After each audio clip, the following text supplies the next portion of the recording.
Évangile de Jean, chapitre 19. Alors Pilate prit Jésus et le fit battre de verges. Les soldats tressèrent une couronne d'épines qu'ils posèrent sur sa tête, et ils le revêtirent d'un manteau de pourpre. Puis, s'approchant de lui, ils disaient « Salut, roi des Juifs !» et ils lui donnaient des soufflets. Pilate sortit de nouveau et dit aux Juifs « Voici, je vous l'amène dehors, afin que vous sachiez que je ne trouve en lui aucun crime. » Jésus sortit donc, portant la couronne d'épines et le manteau de pourpre, et Pilate leur dit « Voici l'homme. » Lorsque les principaux sacrificateurs et les huissiers le virent, ils s'écrièrent « Crucifie, crucifie !» Pilate leur dit « Prenez-le vous-même et crucifiez-le, car moi, je ne trouve point de crime en lui. » Les Juifs lui répondirent « Nous avons une loi, et selon notre loi, il doit mourir, parce qu'il s'est fait fils de Dieu. » Quand Pilate entendit cette parole, sa frayeur augmenta.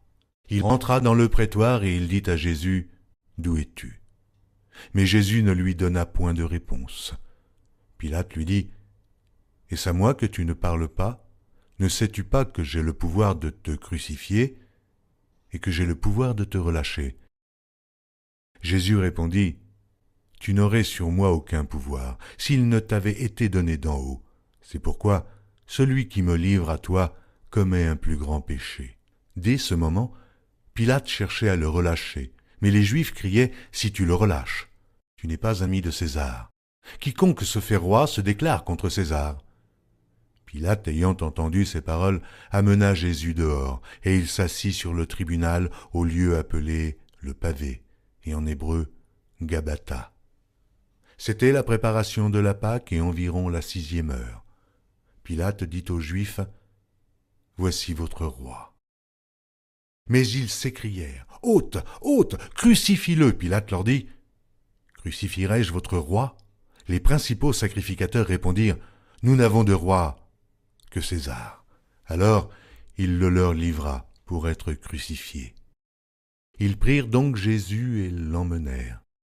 Jésus, portant sa croix, arriva au lieu du crâne qui se nomme en hébreu Golgotha. C'est là qu'il fut crucifié, et 2 autres avec lui, un de chaque côté, et Jésus au milieu. Pilate fit une inscription qu'il plaça sur la croix et qui était ainsi conçue : Jésus de Nazareth, roi des Juifs.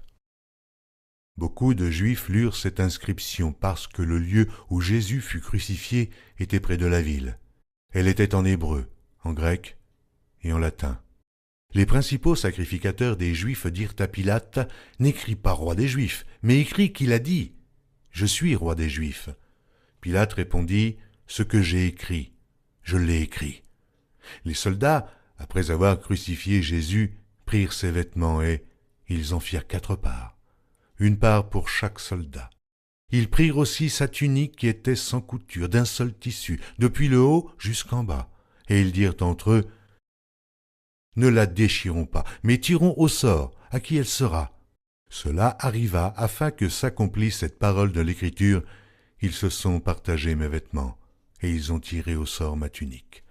Voilà ce que firent les soldats. Près de la croix de Jésus se tenait sa mère, et la sœur de sa mère, Marie, femme de Clopas, et Marie de Magdala. Jésus, voyant sa mère et auprès d'elle le disciple qu'il aimait, dit à sa mère, « Femme, voilà ton fils. » Puis il dit au disciple, « Voilà ta mère. » Et dès ce moment, le disciple la prit chez lui. Après cela, Jésus, qui savait que tout était déjà consommé, dit, afin que l'écriture fût accomplie, « J'ai soif. » Il y avait là un vase plein de vinaigre. Les soldats en remplirent une éponge et, l'ayant fixée à une branche d'hysope, ils l'approchèrent de sa bouche. Quand Jésus eut pris le vinaigre, il dit, « Tout est accompli. » Et baissant la tête, il rendit l'esprit.